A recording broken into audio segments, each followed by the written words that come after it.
ਤਬਦੀਲੀਆਂ ਕੈਸੀਆਂ ਲੱਗੀਆਂ ਜੀ ਸਾਹਿਬ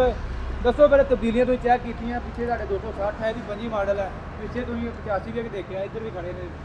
24 ਮਾਡਲ ਵੀ ਖੜੇ ਨੇ 23 ਵੀ ਖੜੇ ਨੇ ਕੁਝ ਚੀਜ਼ਾਂ ਤਾਂ ਮੈਨੂੰ ਆ ਕੇ ਵੇਖ ਕੇ ਲੱਗੀਆਂ ਚੰਗੀਆਂ ਜੀ ਜੀ ਤੇ ਕੁਝ ਚੀਜ਼ਾਂ ਮੈਨੂੰ ਐਵੇਂ ਫालतू ਹੀ ਲੱਗੀਆਂ ਨੇ ਜੀ ਜੀ ਇਹ ਪੈਸੇ ਕਿਸੇ ਹੋਰ ਜਗ੍ਹਾ ਤੇ ਇਹਨਾਂ ਨੂੰ ਲਾਉਣੇ ਚਾਹੀਦੇ ਆ ਜਿਹੜੇ ਇਹਨਾਂ ਐਵੇਂ ਜਿਹੜਾ ਉੱਤੇ ਲਾ ਦਿੱਤੇ ਨੇ ਥੇਪੜ ਦਿੱਤੇ ਨੇ ਠੀਕ ਹੋ ਗਿਆ ਤੇ ਉਹਨਾਂ ਦੇ ਵਿੱਚ ਕੁਝ ਚੀਜ਼ਾਂ ਤਾਂ ਐਸੀਆਂ ਨੇ ਵੀ ਮੈਂ ਤਕਰੀਬਨ ਹਰ ਵੀਡੀਓ ਦੇ ਵਿੱਚ ਕਹਿੰਦਾ ਸੀ ਵੀ ਇਹ ਚੀਜ਼ ਬਦਲਣੀ ਚਾਹੀਦੀ ਹੈ ਤੇ ਉਹਨਾਂ ਨੇ ਉਹ ਚੀਜ਼ ਬਦਲੀ ਹੈ ਤੇ ਉਹਦੀ ਮੈਨੂੰ ਬੜੀ ਖੁਸ਼ੀ ਹੋਈ ਹੈ ਕਿ ਉਹ ਚੀਜ਼ਾਂ ਅਸੀਂ ਆਦੇ ਪੱਲੋਂ ਖਰਚ ਪੈਸੇ ਲਾ ਕੇ ਤੇ ਉਹ ਲਗਾਉਂਦੇ ਸੀ ਉਹ ਸਾਨੂੰ ਮਿਲਤ ਨੇ ਲਾ ਕੇ ਦੇ ਦਿੱਤੀਆਂ ਨੇ ਉਹਨਾਂ ਬੜਾ ਚੰਗਾ ਕੀਤਾ ਹੈ ਬਕਾਇਆ ਹੁਣ ਸਾਡੇ ਜਿਹੜੇ ਕਿਸਾਨ ਨੇ ਉਹ ਬੜੇ ਸਮਝਦਾਰ ਹੋ ਗਏ ਨੇ ਤੇ ਸਮਝਦਾਰ ਹੋਏ ਨੇ ਆਪਣੇ ਰੰਗੇ ਯੂਟਿਊਬਰਾਂ ਦੀ ਵਜ੍ਹਾ ਤੋਂ ਇਹਨਾਂ ਨੇ ਲੋਕਾਂ ਨੂੰ ਸਿਖਾ ਦਿੱਤਾ ਹੈ ਦਿਖਾ ਦਿੱਤਾ ਸਮਝਾ ਦਿੱਤਾ ਹੈ ਕਿ ਸਾਨੂੰ ਕਿਸਾਨਾਂ ਨੂੰ ਟਰੈਕਟਰ ਹੁਣ ਕਿਵੇਂ ਦੇ ਚਾਹੀਦੇ ਨੇ ਸਾਡੇ ਕਿਸਾਨ ਹੁਣ ਜਾਣਦੇ ਨੇ ਕਿ ਸਾਨੂੰ ਟਰੈਕਟਰ ਚਾਹੀਦਾ ਡੀਜ਼ਲ ਦੀ ਬਚਤ ਵਾਲਾ ਸਾਨੂੰ ਟਰੈਕਟਰ ਚਾਹੀਦਾ ਜਿਹੜਾ ਗਰਮ ਨਾ ਹੋਵੇ ਸਾਨੂੰ ਟਰੈਕਟਰ ਚਾਹੀਦਾ ਜਿਹੜਾ ਡਰਾਈਵਰ ਨੂੰ ਕੰਫਰਟੇਬਲ ਹੋਵੇ ਸਾਨੂੰ ਟਰੈਕਟਰ ਚਾਹੀਦਾ ਜਿਹੜਾ ਟਾਈਮ ਦੀ ਵੀ ਬਚਤ ਕਰੇ ਠੀਕ ਹੈ ਨਾ ਜੀ ਹੁਣ ਲੋਕ ਇਹਦੇ ਵਿੱਚ ਚੇਂਜਿੰਗ ਮੰਗਦੇ ਨੇ ਬਲਕਿ ਹਰ ਟਰੈਕਟਰ ਵਿੱਚ ਚੇਂਜਿੰਗ ਮੰਗਦੇ ਨੇ ਕਿ ਇਹਦਾ ਇੰਜਨ ਤਬਦੀਲ ਹੋਣਾ ਚਾਹੀਦਾ ਇਹਦੀ ਟਰਾਂਸਮਿਸ਼ਨ ਚੇਂਜ ਹੋਣੀ ਚਾਹੀਦੀ ਹੈ ਪੀਟੀਓ ਦੀਆਂ 2 ਸਪੀਡਾਂ ਹੋਣੀਆਂ ਚਾਹੀਦੀਆਂ ਨੇ ਤੇ ਇਸ ਤਰੀਕੇ ਕਾਫੀ ਹੋਰ ਵੀ ਚੇਂਜਿੰਗ ਨੇ ਜਿਹੜਾ ਆਪਾਂ ਦੱਸ ਸਕਦੇ ਹਾਂ ਬਾਕੀ ਇਹਨਾਂ ਨੇ ਜਨਾਬ ਇਹ ਚੁਟਕੀਆਂ ਤਬਦੀਲ ਕੀਤੀਆਂ ਨੇ ਇਹ ਚੰਗਾ ਕੰਮ ਇਹਨਾਂ ਕੀਤਾ ਹੈ ਕਿਉਂਕਿ ਜਿਹੜੀਆਂ ਛੋਟੀਆਂ ਹੈਗੀਆਂ ਸੀ ਨਾ ਉਹਨਾਂ ਨੂੰ ਉਹ ਬੰਦ ਕਰਨਾ ਤੇ ਖੋਲਣਾ ਬੜਾ ਮੁਸ਼ਕਲ ਹੁੰਦਾ ਸੀ ਇਹ ਤੇ ਬਿਲਕੁਲ ਆਰਾਮਦੇਹ ਹੋ ਗਿਆ ਨਾ ਕਈ ਜਗ੍ਹਾ ਤੇ ਤਾਂ ਜਨਾਬ ਪਲਾਸ ਲੈ ਕੇ ਜਾਂ ਰੈਂਚ ਲੈ ਕੇ ਤੇ ਚੱਕ ਪਾ ਕੇ ਤੇ ਇਹਨਾਂ ਨੂੰ ਟੁੱਟ ਜਾਂਦੀਆਂ ਸੀ ਬਲਕਿ ਖੋਲਦੇ ਕਈ ਵਾਰ ਟੁੱਟ ਜਾਂਦੀਆਂ ਸੀ ਬਾਕੀ ਹੁਣ ਇਹ ਹੈਂਡ ਪਲਾਸ ਕੱਢਦੀਆਂ ਇਹਨਾਂ ਨੂੰ ਚਾਹੀਦਾ ਵੀ ਪਹਿਲੇ ਮਾਡਲਾਂ ਨੂੰ ਸਿਲਵਰ ਦੀਆਂ ਆਉਂਦੀਆਂ ਰਹੀਆਂ ਤੇ ਸਿਲਵਰ ਦੀਆਂ ਲਾ ਦੇ ਸਹੀ ਕੋਈ ਟੁੱਟਣ ਵਾਲੀ ਗੱਲ ਕੋਈ ਨਹੀਂ ਹੋਣੀ ਆਈ ਅਗਰ ਇਹਨੂੰ ਵੀ ਕਿਸੇ ਮੇਰੇ ਰੰਗੇ ਬੰਦੇ ਜੱਟ ਨੇ ਤੁਹਾਡੇ ਜ਼ੋਰ 'ਚ ਮਾਰਾ ਤੇ ਨਹੀਂ ਟੁੱਟ ਗਿਆ ਠੀਕ ਹੋ ਗਿਆ ਨਾ ਵੈਸੇ ਕੰਮ ਇਹਨਾਂ ਨੇ ਚੰਗਾ ਕੀਤਾ ਹੈ ਨਹੀਂ ਅੱਛਾ ਖਿੱਚੀ ਸਾਹਿਬ ਤੁਹਾਨੂੰ ਲੱਗਦਾ ਨਹੀਂ ਵੀ ਇਹ ਕੰਪਨੀ ਨੂੰ ਬਹੁਤ ਪਹਿਲਾਂ ਕਰਨਾ ਚਾਹੀਦਾ ਸੀ ਬਾਬਾ ਜੀ ਇਹ ਤਾਂ ਬੜਾ ਪਹਿਲੇ ਕਰਨਾ ਚਾਹੀਦਾ ਸੀ ਲੇਕਿਨ ਗੱਲ ਇਹ ਹੈ ਕਿ ਮੀਡੀਆ ਤੇ ਅੱਜ ਤੋਂ ਅਗਰ ਸਿਰਫ 5 ਸਾਲ ਪਿਛੇ ਚਲੇ ਜਾਈਏ ਨਾ ਤੇ ਮੀਡੀਆ ਤੇ ਆਪਣੇ ਪਾਕਿਸਤਾਨੀ ਟਰੈਕਟਰਾਂ ਦੀਆਂ ਵੀਡੀਓ ਬਹੁਤ ਹੀ ਘੱਟ ਹੁੰਦੀਆਂ ਸੀ ਸਹੀ ਲੋਕ ਇਹਦੇ ਤੇ ਬੋਲਣ ਵਾਲੇ ਬਹੁਤ ਘੱਟ ਹੈ ਕਿਸਾਨਾਂ ਨੂੰ ਇਹਨਾਂ ਨਹੀਂ ਪਤਾ ਵੀ ਸਾਨੂੰ ਟਰੈਕਟਰਾਂ ਦੇ ਵਿੱਚ ਕੀ ਚੇਂਜਿੰਗ ਚਾਹੀਦੀ ਹੈ ਇਹਨਾਂ 5 ਸਾਲਾਂ ਤੋਂ ਬਾਅਦ ਹਰ ਬੰਦੇ ਨੂੰ ਸਮਝ ਆ ਗਈ ਕਿ ਸਾਨੂੰ ਟਰੈਕਟਰਾਂ ਦੇ ਵਿੱਚ ਕੀ ਚਾਹੀਦਾ ਹੈ ਜਿਵੇਂ ਬਾਹਰੋਂ ਕੰਪਨੀਆਂ ਨੇ ਪਾਕਿਸਤਾਨ ਦੇ ਵਿੱਚ ਐਂਟਰੀ ਮਾਰੀ ਤੇ ਉਹਨਾਂ ਦੇ ਵਿੱਚ ਚੀਜ਼ਾਂ ਦੇਖੀਆਂ ਕੁਝ ਅਸੀਂ ਪੜੋਸੀ ਮੁਮਾਲਕ ਦੇ ਟਰੈਕਟਰ ਵੇਖ ਕੇ ਸਾਨੂੰ ਸਮਝ ਆਈ ਵੀ ਅਸੀਂ ਤਾਂ ਕਾਫੀ ਸਾਰੇ ਪਿਛੇ ਹਾਂ तो हुण आके उन्होंने कंपनियां ने ना एक दूए के मुकाबले विच या जिवें मुकाबले की फिजा एक कायम हुई है मैं कहना ये बड़ी खुशाइन बात है भी किसानों का जिहड़ा है ना हुण फायदा हो रही है हर कंपनी कोशिश कर रही है तब्दीलियां कर रही है और इन्हां तब्दीलियां का फायदा इंशाअल्लाह किसान नूं ही होवेगा। ਅਸੀਂ ਕਹਿ ਸਕਦੇ ਚਲੋ ਸਾਡੀ ਵੀ ਨਾ ਵਿੱਚ ਗੱਲਬਾਤ ਸੁਣੀ ਨਾਲੇ ਪਹਿਲਾਂ ਗੱਲ ਇਹ ਪਹਿਲਾਂ ਜ਼ਿਮੀਂਦਾਰ ਨੂੰ ਐਡਾ ਨਹੀਂ ਪਤਾ ਹੁੰਦਾ ਨਾ ਇਹਨਾਂ ਨੂੰ ਪਤਾ ਹੀ ਉਹ ਆਂਦੇ ਚੱਲੀ ਜਾਂਦਾ ਵੀ ਸਾਡਾ ਵੇਖਦਾ ਇਸ ਤੋਂ ਪਤਾ ਨਾਲ ਇਹਦੀ ਗੱਲ ਹੈ ਸੇਲ ਜਲਦੀ ਹੋ ਜਾਂਦਾ ਕਿ ਜੀ ਸਾਹਿਬ ਐਵੇਂ ਗੱਲ ਹੈ ਵਾਲਾ ਸਾਹਿਬ ਇੱਕ ਗੱਲ ਜ਼ਰੂਰ ਹੈ ਕਿ ਇਹਨਾਂ ਨੇ ਇਹਨਾਂ ਚੀਜ਼ਾਂ ਤੇ ਫੋਕਸ ਕੀਤਾ ਹੈ ਜੀ ਇਹਨਾਂ ਨੇ ਕੀਮਤਾਂ ਵਧਾਈਆਂ ਨੇ ਹਾਂ ਲੇਕਿਨ ਮਟੀਰੀਅਲ ਤੇ ਗੌਰ ਕੋਈ ਨਹੀਂ ਕੀਤਾ ਜੀ ਜੀ ਮਟੀਰੀਅਲ ਹੁਣ ਕੰਪਨੀ ਇਹ ਕਹਿੰਦੀ ਹੈ ਕਲੇਮ ਕਰਦੀ ਕਿ ਅਸੀਂ ਪਰਕਨ ਦੇ ਮਿਆਰ ਦੇ ਟਰੈਕਟਰ ਬਣਾ ਲਏ ਹਾਂ ਲੇਕਿਨ ਪਰਕਨ ਦੇ ਮਿਆਰ ਨੂੰ ਇਹ ਮਿਆਰ ਨਹੀਂ ਇਹਨਾਂ ਦਾ ਪਹੁੰਚ ਸਕਦਾ ਪਰਕਨ ਦੇ ਜਿਹੜੇ ਹਿੱਸੇ ਨੇ ਜਿੱਥੇ ਤੁਸੀਂ ਹੱਥ ਲਾ ਸੋ ਮਲੈਮ ਨੇ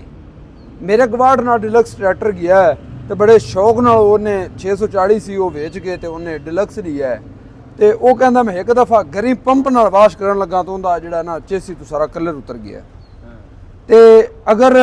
ਕਿ ਜਿੱਥੋਂ ਕਲਰ ਉਤਰਿਆ ਉੱਥੋਂ ਹੁਣ ਥੱਲੇ ਲੋਹੇ ਨੂੰ ਨਜ਼ਰ ਮਾਰਨੇ ਆ ਤਾਂ ਉਹ ਐਵੇਂ ਆ ਖੁਰਦਣਾ ਜਿਹਾ ਤੇ ਬੜਾ ਅਜੀਬ ਜਿਹਾ ਉਹਨਾਂ ਕੋਲ ਪਰਕਨ ਇੰਜਣ ਹੈ ਜਿਹੜਾ ਸ਼ੁਰੂ ਤੋਂ ਉਹਨਾਂ ਲਿਆ ਸੀ ਤਕਰੀਬਨ ਮੇਰੇ ਖਿਆਲ ਨਾਲ ਉਹ ਤਕਰੀਬਨ 2000 ਮਾਡਲ ਹੈ ਤੇ ਜਿਹਦੇ ਵਿੱਚ ਹਾਲੇ ਤੱਕ ਉਹਦਾ ਕੋਈ ਹਿੱਸਾ ਨਹੀਂ ਖੁੱਲਾ ਮਜ਼ੇ ਦੀ ਗੱਲ ਹੈ ਕਿ ਉਹਦਾ ਹਾਲੇ ਤੱਕ ਪਿਛਲਾ ਹਿੱਸਾ ਹਾਲੇ ਪਹਿਲਾ ਹੈ ਤੇ ਇੰਜਣ ਨੂੰ ਤਕਰੀਬਨ ਇੱਕ ਦਫਾ ਕਰਾ ਚੁੱਕੇ ਨੇ ਤੇ ਮਤਲਬ ਇਹ ਵੀ ਇਹ ਆਦੇ ਮਟੀਰੀਅਲ ਤੇ ਵੀ ਥੋੜਾ ਜਿਹਾ ਇਹਨਾਂ ਨੂੰ ਗੌਰ ਕਰਨਾ ਚਾਹੀਦਾ ਹੈ ਬਲਕਿ ਇਹ ਹੀ ਨਹੀਂ ਸਾਰੀਆਂ ਕੰਪਨੀਆਂ ਨੂੰ ਗੌਰ ਕਰਨਾ ਚਾਹੀਦਾ ਹੈ ਇਨਸ਼ਾਅੱਲਾ ਅੱਗੋਂ ਹੋਣਗੀਆਂ ਜਦੋਂ ਇੱਕ ਦਫਾ ਸ਼ੁਰੂ ਹੋ ਗਿਆ ਨਾ ਉਹ ਕੰਮ ਅਸੀਂ ਭਾਈਜਾਨ ਮੈਂ ਖੁਦ ਇੱਕ ਕਿਸਾਨ ਹਾਂ ਮੈਂ ਜ਼ਿਮੀਂਦਾਰ ਹਾਂ ਮੇਰਾ ਮੈਂ ਯੂਟਿਊਬਰ ਨਹੀਂ ਹੈਗਾ ਦੋਸਤ ਜਾਣਦੇ ਨੇ ਕਿ ਮੇਰੀ ਨਜ਼ਰ ਵਿੱਚ ਹੈ ਨਾ ਤੇ ਜਿਹੜਾ ਮੈਂ ਚਾਹਨਾ ਮੇਰੇ ਕੋਲ ਆਪ 385 ਹੈ ਜੀ ਜੀ ਠੀਕ ਹੈ ਜੀ। ਕਾਫੀ ਦੋਸਤ ਇੱਥੇ ਇਤਰਾਜ਼ ਵੀ ਮੇਰੇ ਨਾਲ ਕਰਦੇ ਨੇ ਵੀ ਵੀਡੀਓ ਕਿਸੇ ਹੋਰ ਟਰੈਕਟਰ ਦੀ ਕਰਦੇ ਨੇ, ਬੱਲੇ ਬੱਲੇ ਕਿਸੇ ਹੋਰ ਦੀ ਕਰਦੇ ਨੇ। ਅਸੀਂ ਹਾਲਾਂਕਿ ਹਕੀਕਤ ਬਾਤ ਕਰਨੇ ਹਰ ਟਰੈਕਟਰ ਦੀ, ਠੀਕ ਹੈ ਨਾ ਜੀ। ਤੇ ਮੇਰੇ ਕੋਲ ਆਪਣੇ ਕੋਲ 385 ਹੈ। ਜਦੋਂ ਮੈਂ 385 ਦੀਆਂ ਲੋਕਾਂ ਨੂੰ ਕਿਹੜੀਆਂ ਕਮੀਆਂ ਨੇ ਉਹ ਦੱਸਣਾ ਨਾ, ਤੇ ਲੋਕ ਕਹਿੰਦੇ ਨੇ ਤੁਸੀਂ ਇਹਦੇ ਖਿਲਾਫ ਹੈ। ਟਰੈਕਟਰ ਮੇਰਾ, ਮੈਂ ਪੈਸੇ ਭਰੇ ਨੇ, ਮੈਨੂੰ ਤਕਲੀਫ ਹੁੰਦੀ, ਮੈਨੂੰ ਜ਼ਰੂਰਤ ਕੋਈ ਨਹੀਂ ਹੈਗੀ ਕਿ ਮੈਂ 2 ਲੀਟਰ ਦੀ ਕੈਨ ਮੇਰੇ ਹੱਥ ਵਿੱਚ ਹੀ ਹੋਵੇ, ਰੂਟਾਵਾਟਰ ਤੇ ਟਰੈਕਟਰ ਚੱਲਦਾ ਪਿਆ ਤੇ ਸ਼ਾਮ ਤਾਈਂ ਉਹ ਲੀਟਰ ਇੰਜਣ ਦਾ ਵੀ ਆਇਲ ਵੀ ਖਾਵੇ ਨਾਲ ਡੀਜ਼ਲ ਵੀ ਖਾਵੇ। ਅਸੀਂ ਚਾਹੁੰਦੇ ਇੱਕ ਦੂਜੇ ਨਹੀਂ ਖਾਂਦੇ ਤੇ ਇਹ ਕਿਉਂ ਖਾਂਦਾ ਹੈ? ਕਿਸੇ ਜਗ੍ਹਾ ਤੇ ਟਰੈਕਟਰ ਹੌਲੇ ਚੱਲ ਰਹਿਣ ਕਿਉਂਕਿ ਕੰਮ ਦਾ ਫਰਕ ਹੈ। ਕਿਸੇ ਜਗ੍ਹਾ ਤੇ ਕੋਈ ਫਸਲ ਜ਼ਿਆਦਾ ਹੁੰਦੀ, ਕਿਸੇ ਤੇ ਕੋਈ ਫਸਲ। ਸਾਡੇ ਵੱਲੇ ਜ਼ਿਆਦਾਤਰ ਆਲੂ ਤੇ ਮੱਕੀ ਕਾਸ਼ਤ ਹੁੰਦੀ। ਸਾਡੇ ਇਲਾਕੇ ਵਿੱਚ ਜ਼ਿਆਦਾਤਰ ਹੈ ਵੀ ਰੂਸੀ ਤੇ 85, ਲੇਕਿਨ 85 ਜਿਨ੍ਹਾਂ ਕੋਲ 85 ਹੈ, ਸਾਡੇ ਮਾਲਕ ਡਰਾਈਵਰਾਂ ਨੂੰ ਕਹਿੰਦੇ ਨੇ ਵੀ ਤੁਸੀਂ ਟਰੈਕਟਰ ਦਾ ਪਿਆਰ ਕੋਈ ਨਹੀਂ ਕਰਨਾ, ਸਾਨੂੰ ਜ਼ਮੀਨ ਦੀ ਤਿਆਰੀ ਚਾਹੀਦੀ। ਕਿਲੇ ਜ਼ਮੀਨ ਦੀ ਤਿਆਰੀ ਚਾਹੀਦੀ ਤੇ ਉਹਲੇ 85 ਉਰੀ ਸ਼ਾਮ ਤੱਕ ਨਾਲ ਲੀਟਰ ਆਇਲ ਵੀ ਖਾ ਜਾਂਦੇ। ਅਸੀਂ ਚਾਹੁੰਦੇ ਹਾਂ ਕਿ ਇਹਦੇ ਇੰਜਣ ਵਿੱਚ ਤਬਦੀਲੀ ਕਰੋ ਕਿ ਇਹ ਆਇਲ ਨਾ ਖਾਵੇ, ਇਹ ਗਰਮ ਨਾ ਹੋਵੇ। ਜਦੋਂ ਗਰਮ ਹੋਏ ਹੁੰਦਾ ਹੈ ਨਾ ਤਾਂ ਉਦੋਂ ਹੀ ਇਹ ਆਇਲ ਵੀ ਖਾਂਦਾ ਹੈ, ਉਦੋਂ ਫਿਰ ਇਹ ਡੀਜ਼ਲ ਦਾ ਖਰਚਾ ਵੀ ਵਧਾਉਂਦਾ ਹੈ। ਤੇ ਤੁਸੀਂ ਕਿਵੇਂ ਸਮਝ ਸਕਦੇ ਕਿਵੇਂ ਇਹਦਾ ਇੰਜਨ ਬਿਹਤਰ ਹੋ ਸਕਦਾ? ਤੁਸੀਂ ਆਪਣੀ ਕੋਈ ਰਾਏ ਦੇਣਾ ਚਾਹੋ?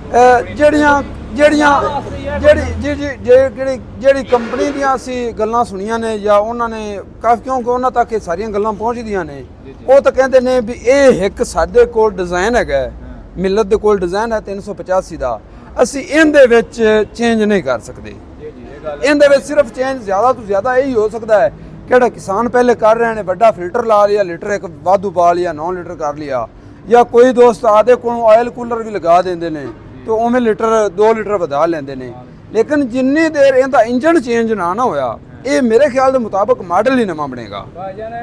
ਜਿੱਦਾਂ ਮੈਂ ਤੁਹਾਡੀ ਗੱਲ ਟੋਕਣ ਲੱਗਾ, ਜੀ ਇਹ ਗੱਲ ਨਹੀਂ ਜਾ ਕੇ ਜੀ ਕੰਪਨੀ ਤੇ ਸਵਾਲ ਉਠਾਇਆ। ਕੰਪਨੀ ਦਾ ਇਹ ਕਹਿਣਾ ਕਿ ਇਸ ਇੰਜਨ ਦੇ ਵਿੱਚ ਅਸੀਂ ਮਜ਼ੀਦ ਇਹਨੂੰ ਕੁਝ ਨਹੀਂ ਕਰ ਸਕਦੇ, 2 ਮਾਡਲ ਮਜ਼ੀਦ ਅਸੀਂ ਤਿਆਰ ਕਰਦੇ ਪਏ, ਇਹ ਚੱਲੇਗਾ। ਬਿਲਕੁਲ, ਇਹ ਤੁਹਾਨੂੰ ਮੈਂ ਗੱਲ ਕਰ ਰਿਹਾ ਵੀ ਇਹਨਾਂ ਨੂੰ ਮਾਡਲ ਨਵਾਂ ਤਿਆਰ ਕਰਨਾ ਪਏਗਾ। ਇਹ 385 ਦੇ ਵਿੱਚ ਇੰਜਨ ਦੇ ਵਿੱਚ ਇਹ ਤੇਲ ਨਹੀਂ ਵਧਾ ਸਕਦੇ, ਆਇਲ ਨਹੀਂ ਵਧਾ ਸਕਦੇ। ਕੋਈ ਵੀ ਕਹਿੰਦੇ ਇਸ ਟਾਈਮ ਅਗਰ 385 ਹੈ ਨਾ, ਜੋ ਇੰਜਨ ਇਹਦਾ ਪਰਫੈਕਟ ਚੱਲ, ਜੋ ਵੀ ਚੱਲਣ ਡਿਆ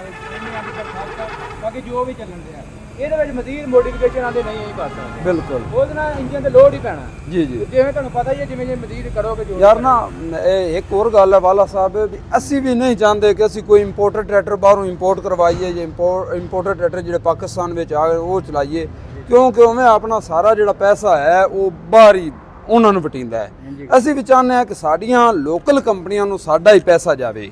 ਤੇ ਸਾਡੇ ਪਾਕਿਸਤਾਨ ਦੇ ਵਿੱਚ ਹੀ ਸਾਡਾ ਪੈਸਾ ਰਵੇ। ਲੇਕਿਨ ਸਾਡੀਆਂ ਕੰਪਨੀਆਂ ਨੂੰ ਵੀ ਕੁਝ ਸੋਚਣਾ ਚਾਹੀਦਾ ਹੈ ਕਿ ਥੋੜਾ ਜਿਹਾ ਇਹਦੇ ਵਿੱਚ ਇੰਜਨ ਦੇ ਵਿੱਚ ਤਬਦੀਲੀ ਕਰਨ, ਟਰਾਂਸਮਿਸ਼ਨ ਦੇ ਵਿੱਚ ਤਬਦੀਲੀ ਕਰਨ। ਕਿਸੇ ਹੁਣ ਟਰਾਂਸਮਿਸ਼ਨ ਜ਼ਿਆਦਾ ਲੋਕ ਜਿਹੜੇ ਨਹੀਂ ਜਾਣਦੇ ਤੇ ਉਹਨਾਂ ਨੂੰ ਨਹੀਂ ਪਤਾ ਮੀਡੀਅਮ ਹਾਈ ਲੋ ਮੀਡੀਅਮ ਦਾ ਪਤਾ ਨਹੀਂ ਹੈਗਾ ਜਾਂ ਉਹਨਾਂ ਦਾ ਫਾਇਦਾ ਕੀ ਹੈ।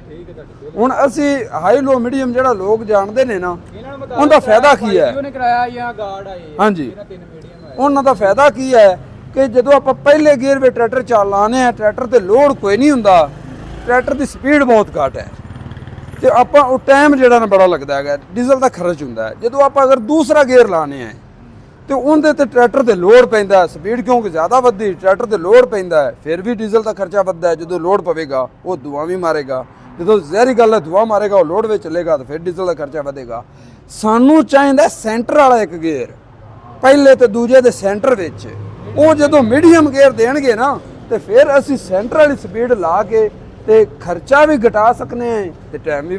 ਟਾਈਮ ਵੀ ਕਮ ਲੱਗੇਗਾ। ਇਹ ਚੀਜ਼ਾਂ ਨੇ ਜਿਹੜੀਆਂ ਆਪਾਂ ਨੂੰ ਮਜ਼ੀਦ ਅੱਗੇ ਲੈ ਕੇ ਜਾ ਸਕਦੀਆਂ ਨੇ। ਉਹ ਵੀ ਜਿੰਦੀ ਹੈ, ਸਾਨੂੰ ਪਤਾ ਇਹਦੇ ਦਿੰਦੇ ਆ। ਭਾਈਜਾਨ ਉਹ ਤੁਹਾਡੀ ਗੱਲ ਠੀਕ ਹੈ, ਲੇਕਿਨ ਕੰਪਨੀ ਨੂੰ ਨਾ ਹੁਣ ਇਹ ਜਿਹੜਾ ਹੈਗਾ ਗੇਟ ਲਾਜ ਤੇ ਸ਼ੀਸ਼ਾ ਲਾਜ ਦਾ ਜਾਂ ਚਾਰਜਿੰਗ ਲੋਕੀ ਲਾਜ ਦੀ ਜ਼ਰੂਰਤ ਹੋਣ ਕੋਈ ਨਹੀਂ ਹੈਗੀ। ਹੁਣ ਜ਼ਿਆਦਾ ਲੋਕ ਕਹਿ ਰਹੇ ਨੇ ਕਿ ਇੰਜਨ ਜਿਹੜਾ ਨਾ ਸਾਨੂੰ ਜ਼ਰੂਰ ਚਾਹੀਦਾ ਹੈ। ਜਿਵੇਂ ਡਿਲੈਕਸ ਲਾਇਆ ਇਹਨਾਂ ਨੇ, ਇੰਜਨ ਉਹ ਕੀਤਾ ਫੇਲ ਹੋ ਗਿਆ, ਬੰਦਾ ਪੁੱਛਦਾ ਹੀ ਕੋਈ ਨਹੀਂ ਪਿਆ ਡਿਲੈਕਸ ਨੂੰ। ਉਹ ਜੇ ਕਿ ਸਪੇਸਰ ਪਾਇਦਾ ਜੀ, ਸਪੇਸਰ ਨੂੰ ਕੀ ਕਰਨਾ ਹੈ? ਇੰਜਨ ਤੇ ਜਾ ਕੇ ਡਾਕਟਰ ਬਸ ਹੋ ਜਾਂਦੀ ਹੈ ਨਹੀਂ ਬੇਟਾ, ਲੋਕਾਂ ਕੀ ਕਰਨਾ ਹੈ? ਉਹ ਟਰੈਕਟਰ ਪੁੱਛਦਾ ਹੀ ਕੋਈ ਨਹੀਂ ਪਿਆ ਹੈਗਾ। ਹਾਲਾਂਕਿ ਬੜਾ ਡਿਲੈਕਸ ਲਿਆ ਜਿਹੜਾ ਨਵਾਂ ਜਦੋਂ ਆਇਆ ਸੀ ਨਾ, ਇਹ ਸ਼ੋਰੂਮ ਤੇ ਮੈਂ ਪਹਿਲੀ ਵੀਡੀਓ ਬਣਾਈ ਸੀ ਤੇ ਇੱਥੇ ਲੈਣਾ ਲੱਗੀਆਂ ਡਿਲੈਕਸ ਅਸੀਂ ਡਿਲੈਕਸ ਜਿਹੜੇ ਉਹੀ ਵਿਕ ਗਿਆ, ਜਿਹੜੇ ਵਿਕ ਗਿਆ ਉਸ ਤੋਂ ਬਾਅਦ ਪੁੱਛੇ ਕੋਈ ਕਿਸੇ ਲੋਕਾਂ ਹੁਣ ਉਹ ਲੋਕ ਡਿਲੈਕਸ ਨਾਲੋਂ ਦੂਸਰੇ ਸਾਧਨ ਨੂੰ ਜ਼ਿਆਦਾ ਪਸੰਦ ਕਰਦੇ ਨੇ। ਜ਼ਿਆਦਾ ਮਾਰਕੀਟ ਹੈ ਜੀ। ਲੋਕ 85 ਨੂੰ ਹਾਲਾਂਕਿ ਐਕਸੈਪਟ ਕਰਦੇ ਨੇ ਔਰ ਅੱਛਾ ਟਰੈਕਟਰ ਹੈ, ਯਾਨੀ ਕਿ ਨਹੀਂ ਅੱਛਾ ਟਰੈਕਟਰ ਹੈ, ਵੇਖੋ ਨਾ ਕਿ ਹੁਣ ਮਸ਼ੀਨਰੀ ਵੀ ਸਾਡੀ ਜਦੀਦ ਹੋ ਗਈ ਹੈ। ਹਾਂਜੀ ਲੋਕੀ ਜਿਹੜੇ ਏਡੇ ਏਡੇ ਟਰਾਲੇ ਬਣਾਉਂਦੇ ਆ ਨੇ ਕਿ ਬੰਦਾ ਸੋਚ ਨਹੀਂ ਸਕਦਾ ਉਹ 85 ਵਿਚਾਰਾ ਉੱਥੇ ਕੀ ਕਰੇ। ਇਦਾਂ ਤੇ 20 25 ਫੁੱਟ ਤੱਕ ਜਾਣ ਡੇ ਨੇ ਅੱਗੋਂ। ਆ ਮੁੰਡੇ ਔਖੇ ਹੋ ਗਏ ਨੇ। ਅੱਛਾ ਬਾਕੀ ਭਾਈ ਜਿਹੜਾ 85 ਆ ਨਵਾਂ ਮਾਡਲ